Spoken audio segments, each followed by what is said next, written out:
새벽 5시 반 동네 어귀에 설치된 낡은 확성기에서 라디오가 울려 퍼집니다. 좋은 아침입니다. 오늘은 금요일 9월 26일입니다. 아나운서의 목소리가 끝나자마자 이문세의 광화문 연가가 흘러나옵니다. 이대성은 플라스틱 바구니 2개를 양손에 들고 골목길을 걸어 내려갑니다. 62년을 살아온 그의 걸음걸이에는 여전히 힘이 있습니다. 골목 중간중간 가로등 불빛이 아직 켜져 있고 새벽 공기는 차갑지만 상쾌합니다. 대성의 발걸음 소리가 조용한 골목에 규칙적으로 울려 퍼집니다. 플라스틱 바구니 안에서 반찬통들이 부딪히는 소리가 작은 음악을 만들어냅니다. 이런 새벽 풍경이 그에게는 일상이자 소중한 시간입니다. 아저씨, 오늘도 일찍 나오셨네요. 시장 입구 떡집 사장이 손을 흔듭니다. 벌써 김이 모락모락 나는 떡을 찌고 있는 사장의 얼굴에는 구슬땀이 맺혀 있습니다. 대성은 미소로 답하며 평소처럼 새벽 반찬 배달을 시작합니다. 김치, 멸치볶음, 콩나물 무침이 담긴 바구니를 이 집 저 집 현관문 앞에 놓아둡니다. 각 집마다 붙어 있는 작은 쪽지들을 확인하며 정성스럽게 배달을 마칩니다. 오늘은 김치 많이 주세요라고 적힌 쪽지, 멸치볶음, 조금만요라고 쓰인 다른 쪽지들을 보며 대성은 일일이 양을 조절해서 놓아둡니다. 30년 넘게 이 일을 해온 그에게는 각 집의 취향이 손에 익어 있습니다. 김씨 집은 짜게 먹는 걸 좋아하고 박씨 집은 담백한 맛을 선호한다는 것까지 다 기억하고 있습니다. 골목을 돌아 나오는 길, 대성은 문득 옛 생각에 잠깁니다. 예전 새마을 금고 시절이 떠오릅니다. 번호표 뽑는 기계에서 나오는 찢어지는 소리, 그리고 자신의 차례를 기다리며 줄을 서 있던 그 시절 말입니다. 그땐 참 단순했지. 통장에 도장 찍히는 퍽 소리만 들어도 마음이 놓였는데 지금은 카드 하나로 다 되니까 뭔가 허전해. 혼잣말을 중얼거리며 걸어가는 대성의 뒤로 하얀 털 덩어리 하나가 따라붙습니다. 백구야, 또 따라왔냐? 대성이 돌아보자 진돗개 한 마리가 꼬리를 살랑살랑 흔들며 다가옵니다.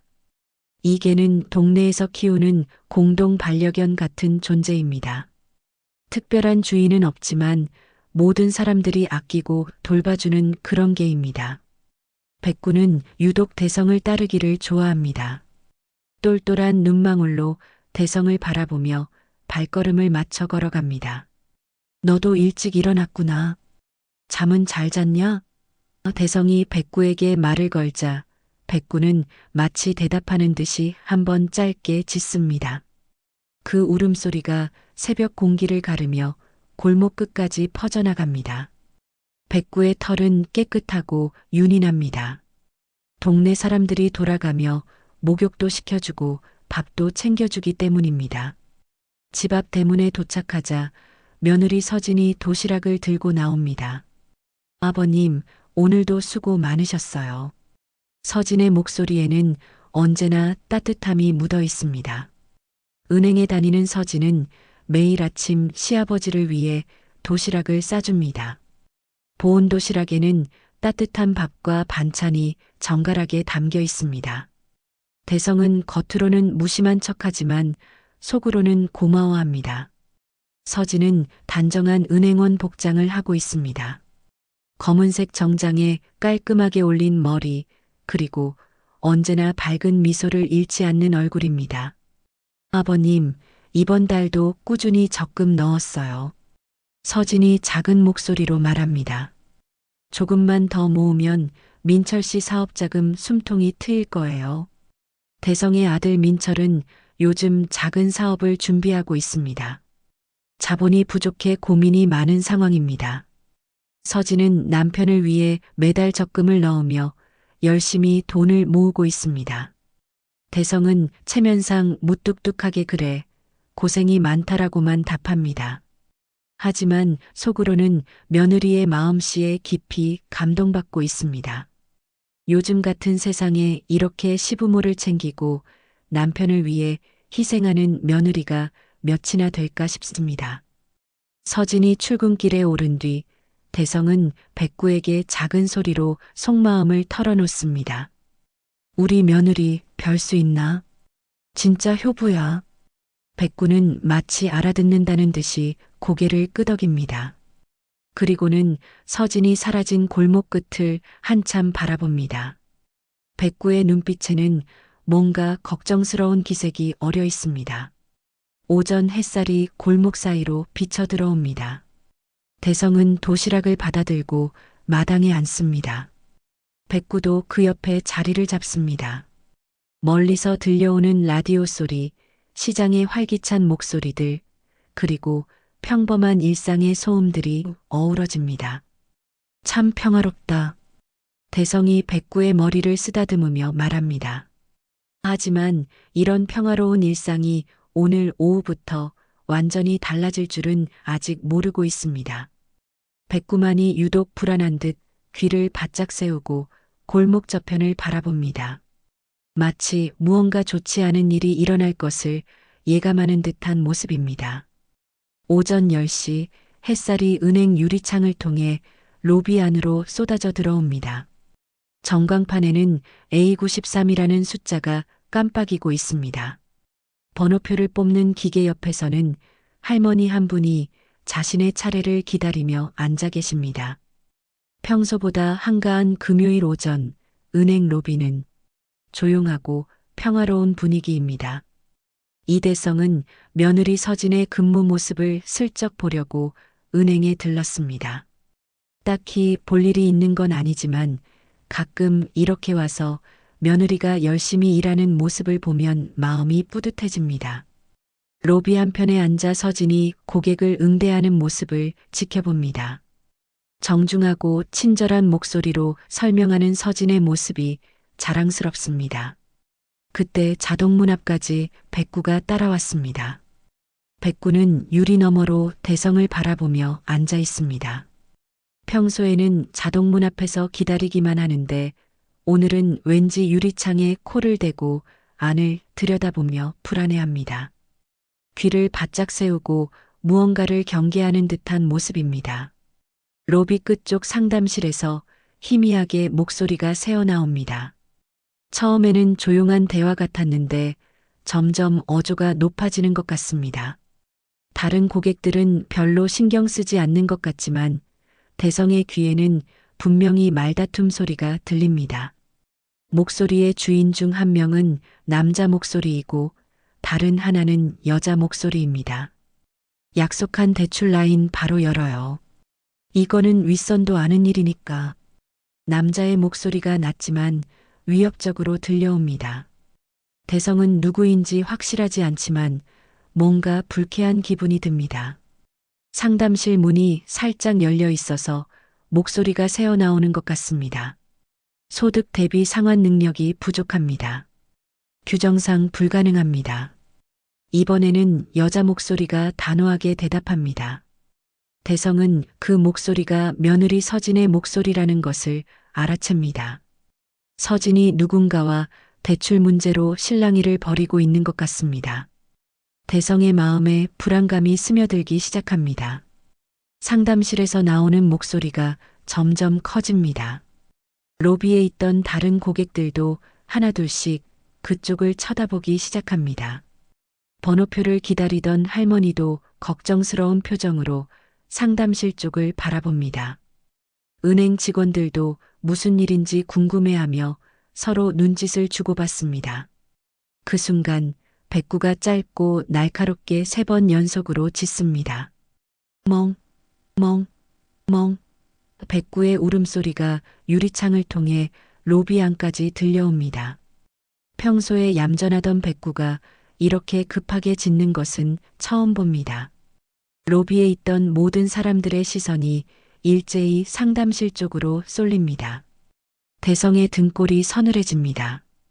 백구가 저렇게 짖을 때는 분명히 무언가 좋지 않은 일이 일어날 때입니다. 예전에도 백구는 위험을 미리 감지하는 능력이 있었습니다. 태풍이 오기 전날 밤에도 동네에서 사고가 날 뻔했을 때도 백구는 미리 알고 짖었습니다. 대성은 마음속으로 중얼거립니다. 백구가 저렇게 짖을 데가 없는데 뭔가 있다. 불안한 마음에 상담실 쪽을 더욱 주의 깊게 바라봅니다. 상담실 문 틈새로 보이는 사람들의 몸짓이 점점 격해지는 것 같습니다. 로비 한편에서는 은행 직원들이 수군거리기 시작합니다. 저 상담실에서 뭔 일이야? 목소리가 너무 크게 들리는데 혹시 문제 있는 고객 아니야? 직원들의 걱정스러운 목소리가 여기저기서 들려옵니다. 번호표 기계에서는 여전히 A94가 깜빡이고 있습니다. 하지만 아무도 번호표에 신경 쓰지 않습니다. 모든 사람들의 관심이 상담실에서 벌어지고 있는 일에 집중되어 있습니다. 평화롭던 금요일 오전이 갑자기 긴장감으로 가득 찹니다. 대성은 백구의 경고를 무시할 수 없어서 자리에서 일어납니다. 상담실 쪽으로 조금 더 가까이 가서 상황을 파악해 보려고 합니다. 며느리 서진이 어떤 어려움에 처해 있는지 알아보고 싶습니다. 만약 문제가 있다면 도와주고 싶은 마음입니다. 백구는 여전히 유리창 너머에서 불안해하며 안을 바라보고 있습니다. 꼬리는 바짝 내리고 귀는 쫑긋 세운 채로 경계하고 있습니다. 마치 곧 무언가 큰 일이 벌어질 것을 예감하는 듯한 모습입니다. 상담실에서 나오는 목소리는 계속 높아지고 있습니다. 이제는 로비 전체에 그 소리가 울려 퍼집니다.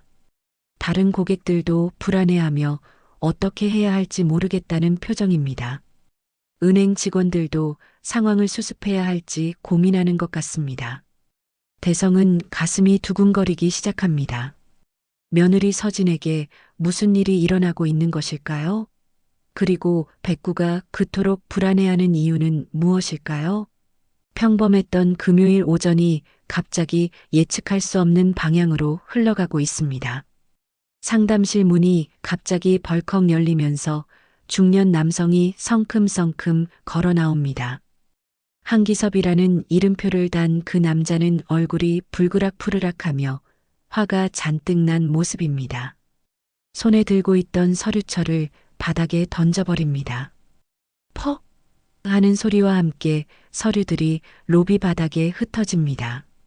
로비에 있던 모든 사람들이 깜짝 놀라며 그쪽을 바라봅니다. 내 상가 세입자들, 이번 주에 전부 내쫓아도 난 몰라. 당신이 막은 거야. 한기섭이 고함을 치며 상담실 안을 향해 소리칩니다. 목소리에는 분노와 절망이 뒤섞여 있습니다. 로비에 있던 고객들이 웅성거리기 시작합니다. 번호표를 기다리던 할머니는 무서워하며 의자에서 일어나 뒤로 물러섭니다. 지점장 오태식이 급하게 달려나옵니다. 정장 차림의 그는 얼굴에 당황한 기색을 감추지 못하면서도 상황을 수습하려고 애씁니다.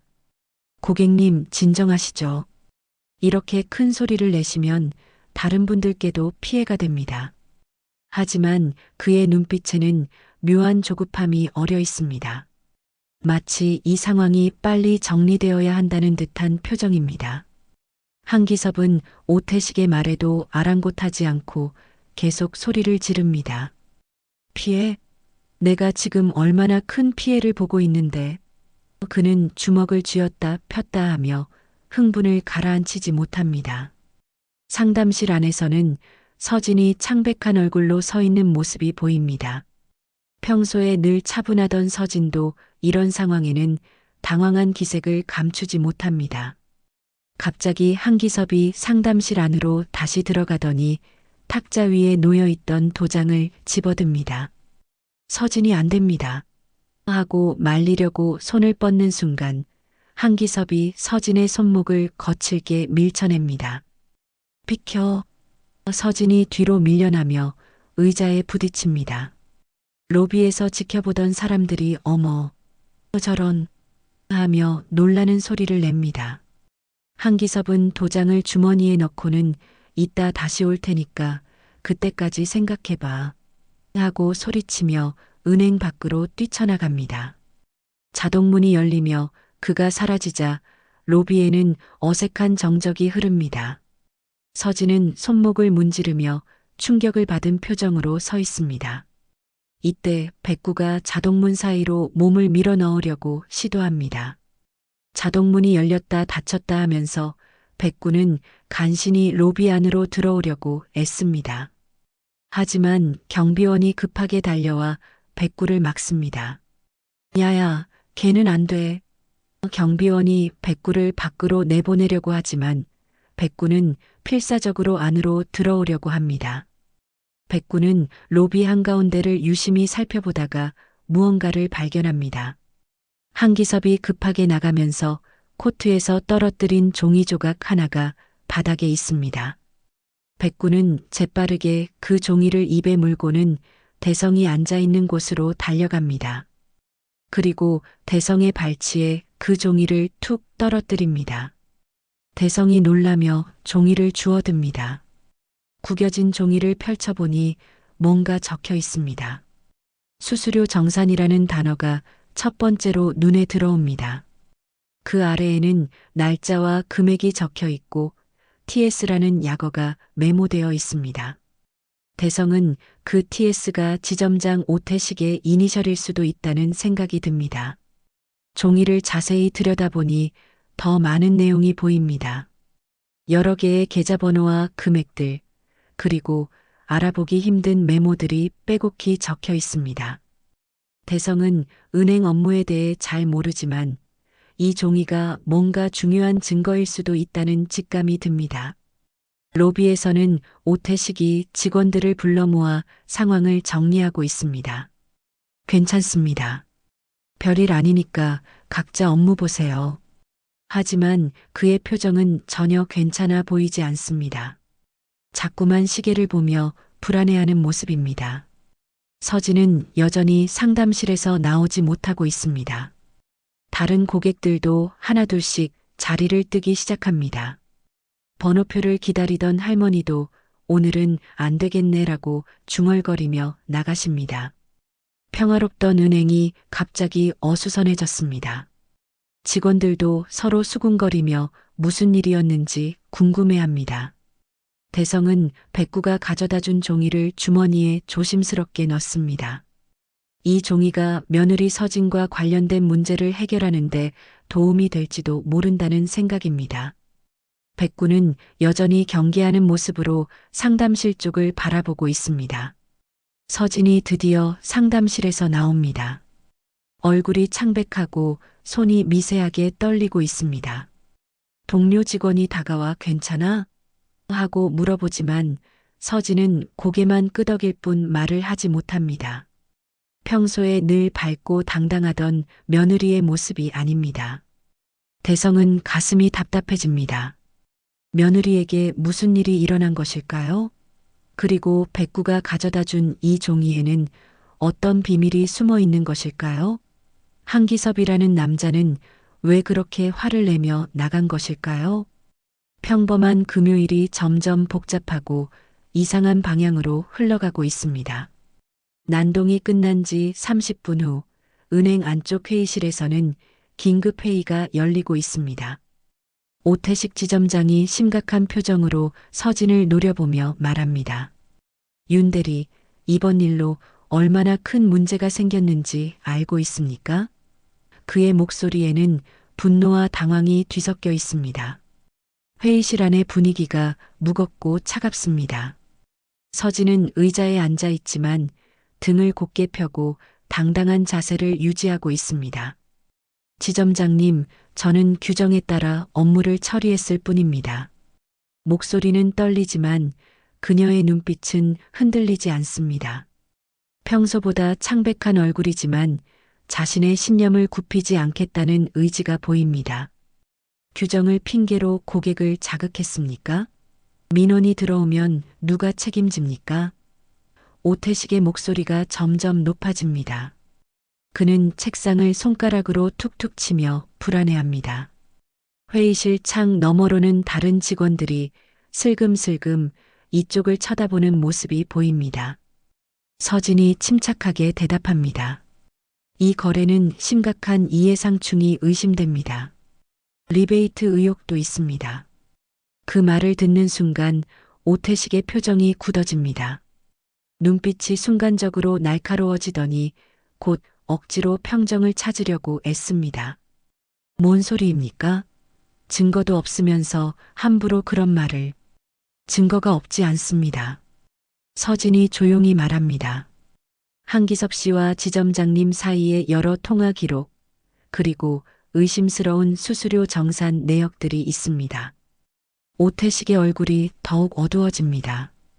그는 잠시 말없이 서진을 바라보더니 갑자기 자리에서 일어납니다. 회의실을 나온 오태식은 로비에 있는 직원들에게 지시를 내립니다. 윤 대리, 임시로 창구에서 내려와요. 상담 업무는 다른 직원이 맡도록 하겠습니다. 차가운 목소리로 말하는 오태식을 보며 다른 직원들이 수군거리기 시작합니다. 윤 대리가 뭔 잘못을 했을까? 아까 그 소동 때문인가? 소문은 번개처럼 퍼져나갑니다. 은행 직원들 사이에서 서진이 문제를 일으켰다는 이야기가 돌기 시작합니다. 점심시간이 되자 동네 상점가까지 소문이 번집니다. 은행에서 난리가 났다더라, 새댁이 고객하고 싸웠다더라. 사실은 점점 왜곡되어 전해집니다. 대성이 집에 돌아와 마당에서 백구와 함께 앉아 있을 때 휴대폰이 울립니다. 아들 민철의 전화입니다. 아버지, 서진이가 은행에서 무슨 일을 벌였다는 소문이 돌고 있는데 사실입니까? 민철의 목소리에는 분노와 당황이 섞여 있습니다. 무슨 소리냐? 서진이가 뭘 잘못했다는 거냐? 대성이 반문하지만 민철은 흥분해 있습니다. 지금 우리 상황이 어떤데 왜 일을 복잡하게 만드냐고요? 은행에서 찍히면 우리 대출은 어떻게 되는 겁니까? 민철의 목소리가 점점 커집니다. 사업 준비로 스트레스가 많았던 민철에게는 이런 소문이 큰 충격으로 다가온 것 같습니다. 대성은 말문이 막힙니다. 아들의 걱정도 이해가 되지만 며느리 서진이 잘못한 것 같지는 않습니다.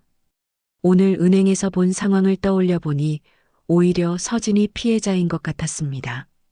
민철아, 일단 서진이 말을 들어보자. 섣불리 판단하지 말고. 아버지는 맨날 서진이 편만 드시네요. 민철이 버럭 소리를 지르고는 전화를 끊어버립니다.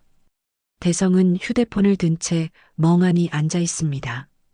가족 사이에 이런 오해와 갈등이 생긴 것이 마음 아픕니다. 저녁 무렵 서진이 퇴근해서 집으로 돌아옵니다. 평소보다 훨씬 늦은 시간입니다. 얼굴에는 피로와 스트레스가 역력히 드러나 있습니다. 현관문을 열고 들어서는 서진의 어깨가 무겁게 처져 있습니다. 평소에 늘 밝던 미소도 찾아볼 수 없습니다. 서진아, 오늘 고생 많았다. 대성이 조심스럽게 말을 건넵니다.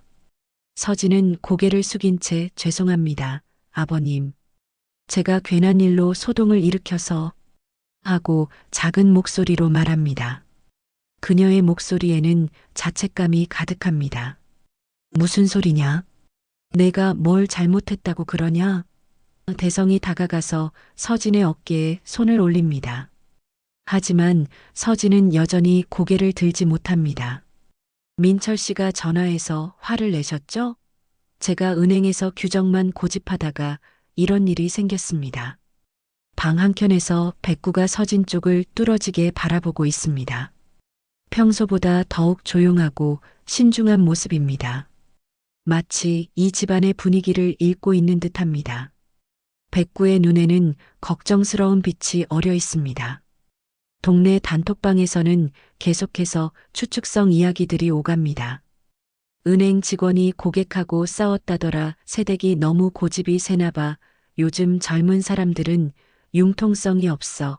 사실과는 다른 이야기들이 점점 더 부풀려져서 퍼져나갑니다. 서진은 부엌에서 저녁 준비를 하면서도 계속 한숨을 쉽니다. 평소에 즐겁게 하던 요리도 오늘은 무거운 마음으로 하고 있습니다.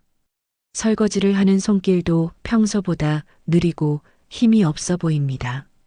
대성은 주머니에서 백구가 가져다 준 종이를 꺼내 다시 살펴봅니다. 수수료 정산, TS, 여러 숫자들. 이 종이에 담긴 비밀이 며느리의 억울함을 풀어줄 열쇠일지도 모릅니다. 하지만 아직은 이 종이의 의미를 정확히 알 수 없습니다. 밤이 깊어가면서 집안의 분위기는 더욱 무거워집니다. 평소에 화목했던 가족에게 닥친 첫 번째 큰 시련입니다.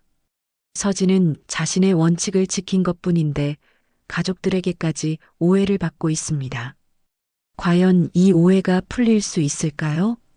3일 후 월요일 저녁 서진이 은행에서 퇴근 준비를 하고 있을 때입니다. 다른 직원들은 모두 떠나고 건물 뒤편 분리수거장 근처에서 수상한 움직임이 포착됩니다. 서진이 사무용품을 정리하려고 뒤쪽 창문을 보는데 한기섭이 파쇄된 서류가 든 봉투를 들고 나오는 모습이 보입니다. 그 봉투에는 은행 로고가 선명하게 찍혀 있습니다. 서진이 급하게 뒤쪽 출입구로 나가서 한기섭을 불러 세웁니다. 한기섭 씨, 그 봉투는 은행 자료죠? 허가 없이 가져가시면 안 됩니다.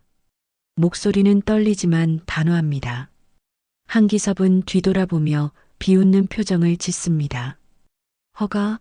내 것도 아니고 누구 것도 아닌 쓰레기를 왜 허가를 받아야 하죠? 그래도 은행 내부 자료는. 서진이 말을 계속하려는 순간 한기섭이 차갑게 웃으며 등을 돌립니다. 신경 쓸 일 없어요. 어차피 다 파쇄된 것들이니까. 그는 봉투를 꽉 끌어안고 골목 안쪽으로 사라집니다. 서진은 뭔가 이상하다는 직감에 멀리서나마 그를 따라가기로 결심합니다. 그때 어디선가 백구가 나타나 서진의 뒤를 따라붙습니다. 마치 그림자처럼 조용히 움직이면서 한기섭이 사라진 방향을 가리키는 듯합니다. 백구는 평소보다 더욱 경계심 깊은 모습으로 귀를 바짝 세우고 있습니다.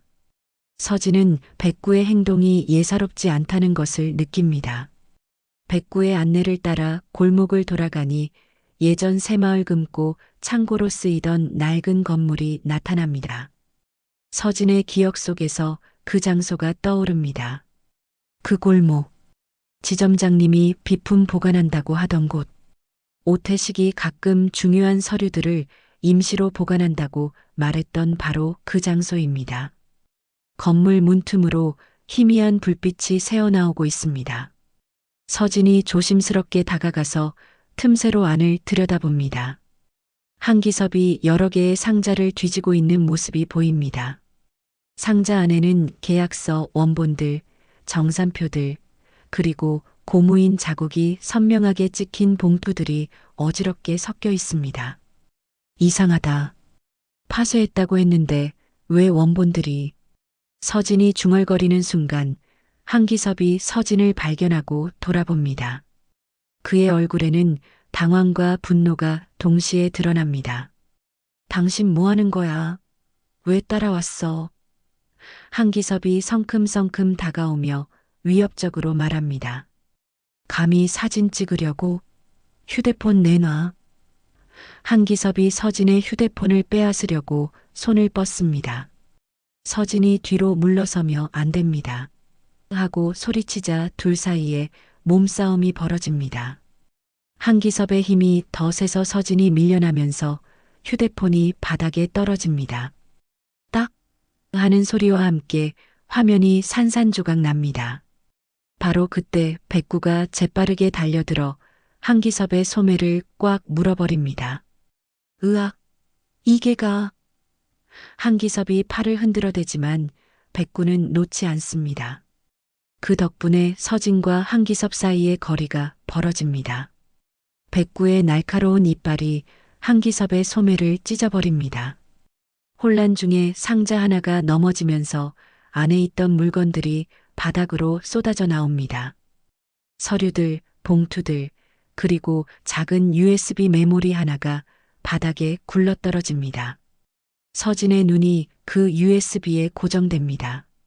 평범한 검은색 USB지만 뭔가 중요한 자료가 들어있을 것 같은 직감이 듭니다. 한기섭이 백구를 발로 차려고 하지만 백구는 민첩하게 피하면서 계속 그의 바지를 물어뜯습니다. 이 짐승 같은 게. 한기섭이 소리치며 백구를 쫓아내려고 하는 사이 서진이 재빠르게 USB를 주워서 주머니에 넣습니다. 마음이 두근두근 뛰지만 이것이 중요한 증거일 수도 있다는 생각에 용기를 냅니다. 뭘 주었어? 내놔. 한기섭이 서진을 향해 달려들려고 합니다. 하지만 백구가 계속 방해를 해서 쉽게 접근하지 못합니다. 백구는 마치 서진을 보호하려는 듯이 한기섭과 서진 사이를 막아서며 으르렁거립니다. 평소에 온순하던 백구의 모습이 아닙니다. 당신들 뭐 하는 거야? 갑자기 골목 입구에서 목소리가 들려옵니다. 마침 지나가던 동네 아저씨가 소란을 듣고 와본 것입니다. 한기섭은 상황이 복잡해지자 다음에 보자 는 말을 남기고 급하게 도망칩니다.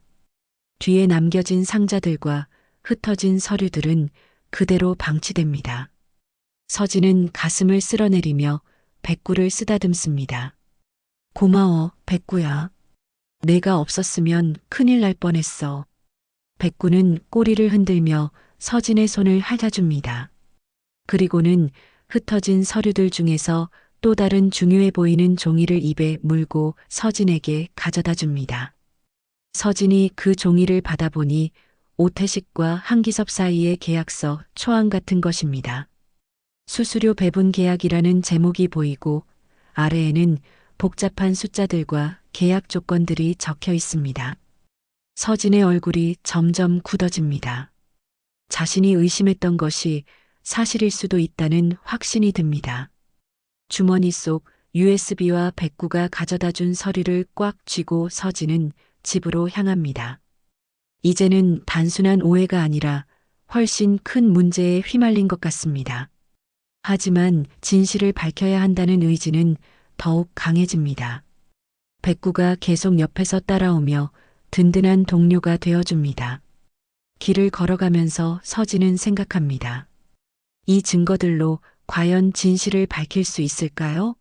그리고 가족들의 오해도 풀 수 있을까요? 무엇보다 한기섭과 오태식이 꾸민 일의 전모가 무엇인지 궁금합니다. 백구만이 서진의 마음을 이해하는 듯 조용히 곁을 지켜줍니다. 다음 날 오전 경찰서 임시조사실의 차가운 형광등 불빛 아래에서 긴장감이 흐르고 있습니다. 한기섭이 업무방해와 폭행을 오히려 서진에게 뒤집어 씌우려고 하고 있는 상황입니다. 그 여자가 저를 미행하고 사진을 찍으려고 했습니다. 제가 피해자예요. 한기섭이 목소리를 높이며 억울하다는 듯이 말합니다. 민철과 대성이 급하게 경찰서에 도착합니다. 민철의 얼굴에는 분노와 불안이 뒤섞여 있고 대성은 걱정스러운 마음에 가슴이 답답합니다. 서진이는 어디 있습니까? 민철이 경찰관에게 다급하게 묻습니다. 조사실 안에서는 서진이 차분하게 자신의 입장을 설명하고 있는 모습이 보입니다. 대성이 백구와 함께 경찰서 앞 벤치에 앉아 기다리고 있을 때 문득 백구 목줄에 매달린 작은 열쇠를 발견합니다. 그 열쇠는 예전에 서진이 혹시 모를 상황에 대비해서라며 백구 목걸이에 달아둔 비상함 열쇠입니다. 대성은 그 열쇠의 존재를 이제야 기억해냅니다. 서진아, 내가 혹시... 대성이 조사실 안의 서진을 바라보며 중얼거립니다. 서진이 고개를 끄덕입니다. 그녀의 눈빛에는 두려움보다는 확신이 담겨 있습니다. 저는 고객의 통장과 도장을 지키는 사람입니다. 불법을 못 본 채 하면 제 일이 무너집니다.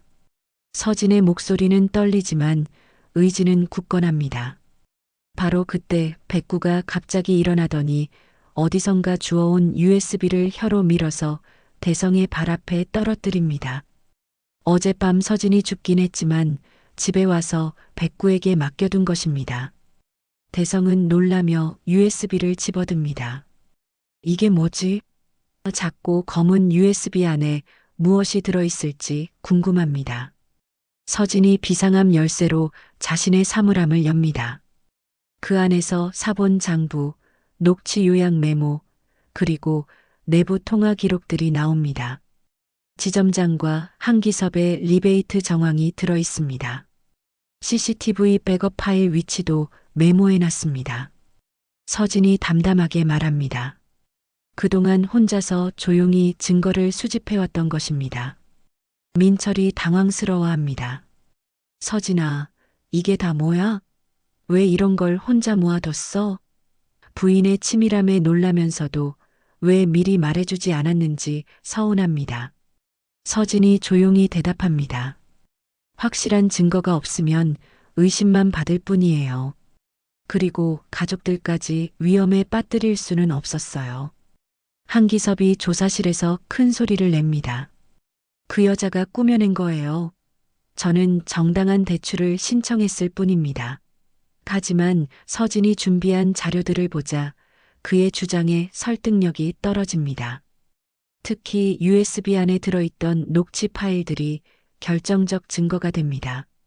경찰관이 USB를 컴퓨터에 연결하자 오태식과 한기섭의 통화 내용이 흘러나옵니다. 그거는 윤대리가 맡고 있어요. 좀 압박을 가해주세요. 알겠습니다. 난동이라도 좀 부려서 규정 위반으로 쫓아내겠습니다. 녹음된 목소리가 조사실 안에 울려 퍼집니다. 대성은 충격을 받습니다. 며느리가 이런 음모에 맞서 혼자 싸우고 있었다는 사실을 이제야 알게 된 것입니다. 내가 너를 의심했구나. 대성의 목소리가 떨립니다. 자신이 며느리를 제대로 믿어주지 못했다는 자책감이 밀려옵니다. 민철도 마찬가지입니다. 아내가 가족을 위해 위험을 무릅쓰고 정의를 지키려 했는데 자신은 오히려 화를 내며 아내를 몰아세웠습니다. 미안해, 서진아. 내가 너무 성급했어. 민철의 눈에 눈물이 고입니다. 부부 사이의 오해가 조금씩 풀리기 시작합니다. 서진이 차분하게 설명을 계속합니다. 한기섭 씨는 실제로는 상환 능력이 없는 상태였어요. 하지만 지점장님과 미리 짜고 허위 서류를 만들어서 대출을 받으려고 했습니다. 그 대가로 수수료를 나눠 가지기로 한 거죠. 그녀의 설명이 명쾌하고 논리적입니다. 그래서 제가 규정대로 거부하자 저를 제거하려고 한 겁니다. 서진의 목소리에는 억울함과 동시에 자신의 선택에 대한 확신이 담겨 있습니다. 저는 고객의 예금을 지키는 것이 저의 가장 중요한 임무라고 생각합니다. 그녀의 신념이 흔들리지 않았음을 보여줍니다. 백구가 대성의 무릎에 머리를 기대며 조용히 앉아 있습니다. 마치 이 모든 상황을 이해하고 있다는 듯한 모습입니다. 대성이 백구의 머리를 쓰다듬으며 말합니다. 너도 알고 있었구나. 우리 며느리가 옳은 일을 하고 있다는 걸. 백구가 꼬리를 한번 살짝 흔듭니다. 조사실 밖에서는 점점 더 많은 증거들이 쌓여가고 있습니다. 서진이 몇 달 동안 조심스럽게 수집한 자료들, 백구가 우연히 발견한 서류 조각들, 그리고 어젯밤 창고에서 발견한 결정적 증거들까지 모든 것이 하나로 연결되고 있습니다. 한기섭의 변명은 점점 궁색해집니다. 저는 그런 의도가 아니었는데 증거 앞에서는 더 이상 발뺌할 수 없는 상황입니다. 오태식 지점장도 곧 조사받을 예정이라는 말을 듣고 한기섭의 얼굴이 새하얗게 변합니다. 대성이 떨리는 손으로 서진의 손을 꽉 잡습니다. 미안하다, 서진아. 내 원칙이 우리 가족을 지켰구나. 진심 어린 사과와 고마움이 담긴 목소리입니다. 서진의 눈에도 눈물이 고입니다. 가족의 이해와 지지를 받게 된 것이 무엇보다 기쁩니다. 민철이 아내의 어깨를 감쌉니다. 앞으로는 뭐든지 같이 상의하자. 혼자 짊어지지 말고. 가족의 결속이 더욱 단단해지는 순간입니다. 시련을 통해 서로를 더 깊이 이해하게 된 것입니다. 백구도 마치 축하하는 듯 작게 짖어줍니다. 다음 날 아침 9시 은행 건물 뒤편에 있는 CCTV 관리실에는 긴장감이 가득합니다. 대성, 서진, 민철이 함께 도착했고 곧이어 경찰관 2명도 나타납니다. 서진의 제보를 받고 본격적인 수사에 착수한 것입니다. 관리실 문 앞에서 서진이 깊게 숨을 들이쉽니다. 오늘이 진실을 밝히는 마지막 기회입니다. 그런데 오태식 지점장이 경찰과 함께 도착합니다. 그는 여전히 태연한 척하면서도 눈빛에는 조급함이 어려 있습니다. 경찰관님, 이건 단순한 오해일 뿐입니다. 직원 간의 사소한 갈등을 너무 크게 만드는 것 같습니다. 오태식이 침착한 목소리로 말하지만 손끝이 미세하게 떨리고 있습니다. 내부 자료 유출이 더 큰 문제입니다. 고객 정보 보호 차원에서 봐도 심각한 사안이죠. 오태식이 화제를 돌리려고 애쓰는 모습이 역력합니다. 하지만 경찰관은 이미 충분한 증거를 확보한 상태라서 그의 말에 흔들리지 않습니다. 지점장님, 일단 관리실부터 확인해 보겠습니다. 서진이 백구가 평소에 서성이던 방향을 따라 관리실 한쪽 벽면으로 향합니다. 백구는 어제부터 유독 그 방향을 자주 바라보았습니다. 마치 그곳에 뭔가 숨겨진 것이 있다는 듯이 말입니다. 서진이 벽면에 있는 캐비닛을 열어보니 예상대로 수상한 물건들이 들어 있습니다. 캐비닛 안에는 전날 밤 급하게 갈아넣다가 만 파쇄물 봉투와 아직 파쇄되지 않은 원본 서류들이 함께 들어 있습니다. 이상하네요. 파쇄물과 원본을 왜 같은 곳에 보관했을까요? 경찰관이 의문을 표하자 오태식의 얼굴이 점점 굳어집니다. 급하게 증거를 인멸하려다가 실수를 한 것 같습니다. 이건 어떻게 된 일인지 저도 모르겠습니다. 오태식이 당황하며 변명하지만 설득력이 없습니다. 경찰관이 봉투 안의 파쇄물들을 살펴보니 계약서, 조각들과 수수료 정산표 일부가 섞여 있습니다. 완전히 파쇄되지 않아서 내용을 유추할 수 있는 상태입니다. 경찰관이 서진이 가져온 USB를 관리실 컴퓨터에 연결합니다. 스피커에서 오태식과 한기섭의 통화 녹음이 흘러나옵니다. 그거는 윤대리가 맡고 있어. 난동이라도 좀 만들어서 규정 위반으로 내보내자. 오태식의 목소리가 관리실 안에 울려 퍼지자 그의 얼굴이 창백해집니다. 잠깐, 그건 맥락이 다릅니다. 오태식이 변명하려고 하지만 이미 늦었습니다. 녹음 파일에는 더 많은 내용이 담겨 있습니다. 리베이트 배분 방법, 허위 서류 작성 지시, 그리고 서진을 제거하려는 구체적인 계획까지 모든 것이 고스란히 녹음되어 있습니다. 이어서 관리실 모니터에 어제의 상담실 CCTV 영상이 재생됩니다. 화면 속에서 서진은 끝까지 규정을 차근차근 설명하고 있고 한기섭이 먼저 흥분해서 손을 뻗어 서진을 밀치는 모습이 선명하게 보입니다. 보시다시피 폭행을 한 것은 한기섭 씨입니다. 경찰관이 오태식을 바라보며 말합니다. 로비 모니터에도 같은 영상이 송출되기 시작합니다. 은행에 온 고객들과 직원들이 모두 그 영상을 지켜봅니다. 소문으로만 들었던 사건의 진실이 명확하게 드러나는 순간입니다. 아, 그래서 그랬구나. 윤대리가 피해자였네. 사람들의 인식이 완전히 바뀝니다. 관리실 안에는 정적이 흐릅니다.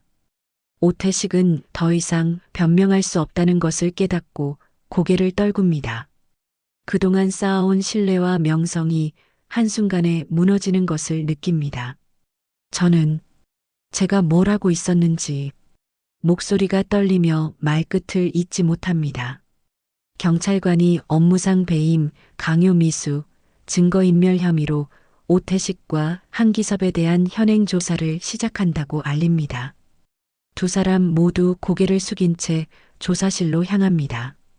그동안 피해자로 몰렸던 서진이 마침내 억울함을 벗게 된 순간입니다. 대성이 떨리는 손으로 서진의 손을 꽉 잡습니다. 서진아, 정말 미안했다. 내가 너를 의심했던 것이 부끄럽다. 그의 목소리에는 진심 어린 사과와 며느리에 대한 자랑스러움이 담겨 있습니다. 서진도 시아버지의 손을 꽉 잡으며 눈물을 글썽입니다. 민철이 아내를 끌어안습니다. 고생 많았어. 혼자서 이 모든 걸 짊어지고 있었구나. 그동안 오해로 생긴 갈등이 모두 해소되는 순간입니다. 가족이 다시 하나가 되었다는 안도감과 기쁨이 밀려옵니다. 시련을 통해 서로를 더욱 깊이 이해하게 되었습니다. 백구도 마치 상황을 이해하는 듯 서진의 다리에 머리를 비비며 기뻐합니다.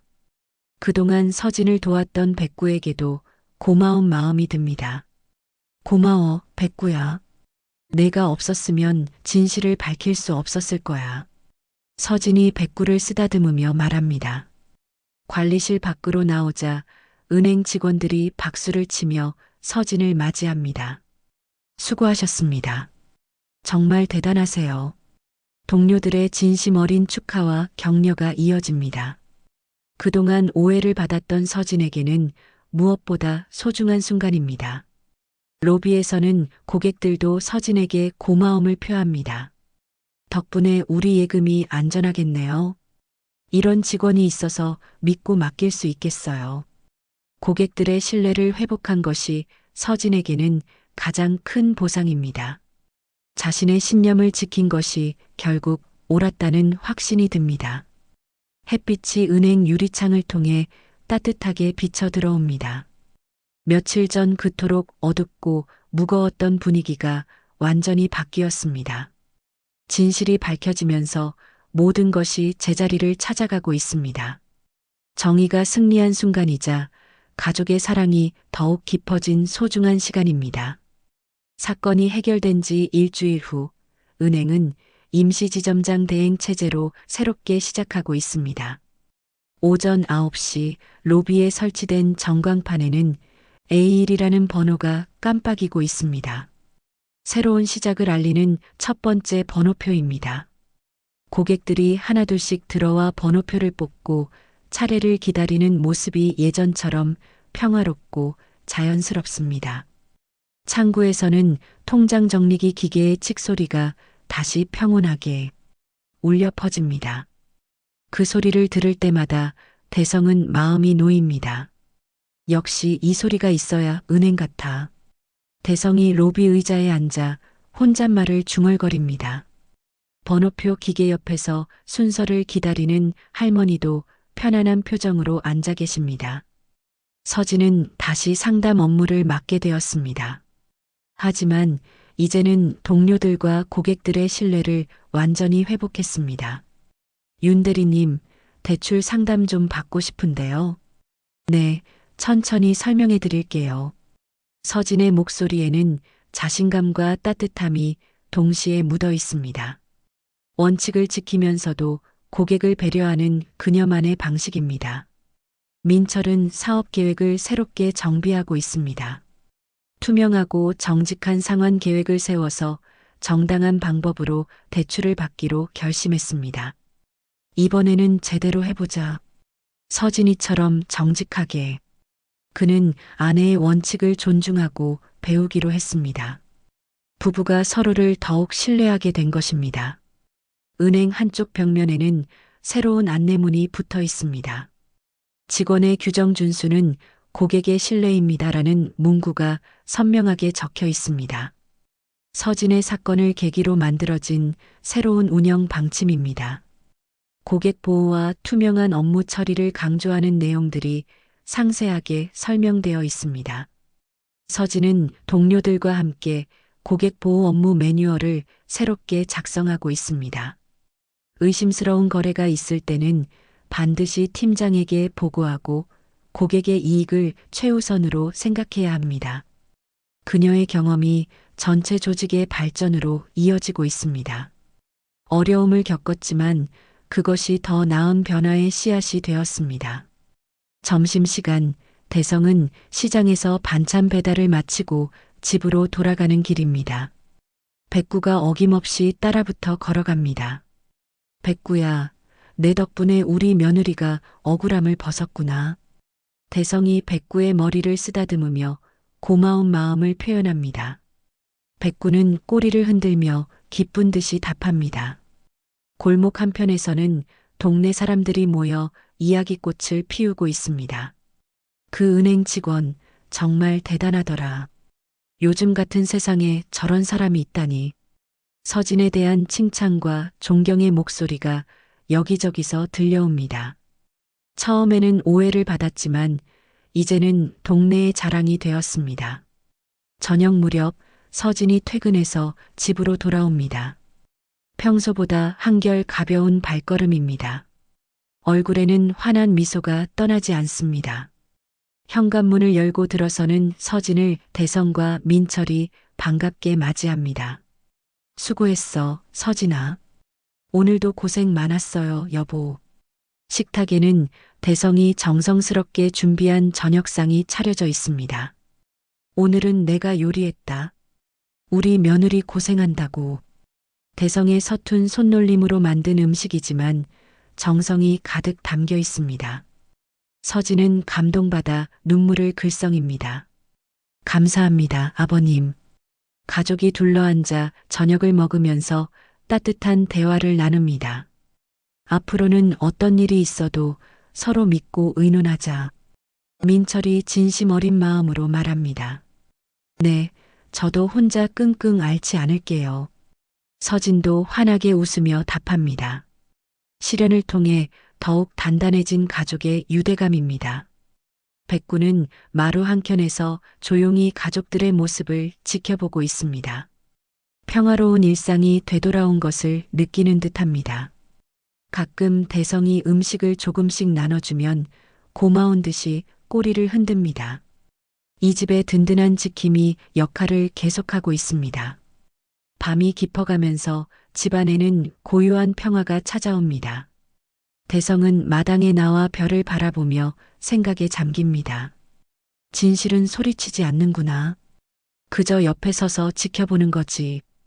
백구의 울부짖음처럼 그의 마음속에는 깊은 깨달음이 자리 잡습니다. 다음 날 아침 해가 떠오르면서 새로운 하루가 시작됩니다. 골목 어귀에서는 여전히 라디오에서 7080 가요가 흘러나오고 대성은 또다시 반찬 배달을 위해 길을 나섭니다. 하지만 이제는 모든 것이 달라 보입니다. 같은 일상이지만 가족의 사랑과 신뢰가 더욱 깊어진 것입니다. 마지막 장면, 해질녘 골목 어귀입니다. 백구가 은행 출입문 앞에 앉아서 서진이 퇴근하는 길을 조용히 기다리고 있습니다. 변함없는 충실함과 사랑으로 가족을 지켜주는 백구의 모습입니다. 자동문이 열리며 서진이 나타나자 백구는 기쁘게 일어나 꼬리를 흔듭니다. 가자, 백구야. 집에 가자. 오늘도 잘 지켰어. 서진이 백구를 쓰다듬으며 말합니다. 백구는 큰 소리로 한번 짖으며 답합니다. 서진과 백구가 함께 골목을 걸어 내려갑니다. 저 멀리서 은행 창구의 통장 정리기 기계 소리가 칙하고 여운처럼 들려옵니다. 평범한 일상 속에서 찾은 진정한 행복, 어려움을 이겨낸 가족의 사랑, 그리고 원칙을 지키며 살아가는 삶의 가치. 모든 것이 제자리를 찾은 평화로운 저녁 풍경입니다. 백구의 발걸음 소리와 함께 따뜻한 이야기가 마무리됩니다.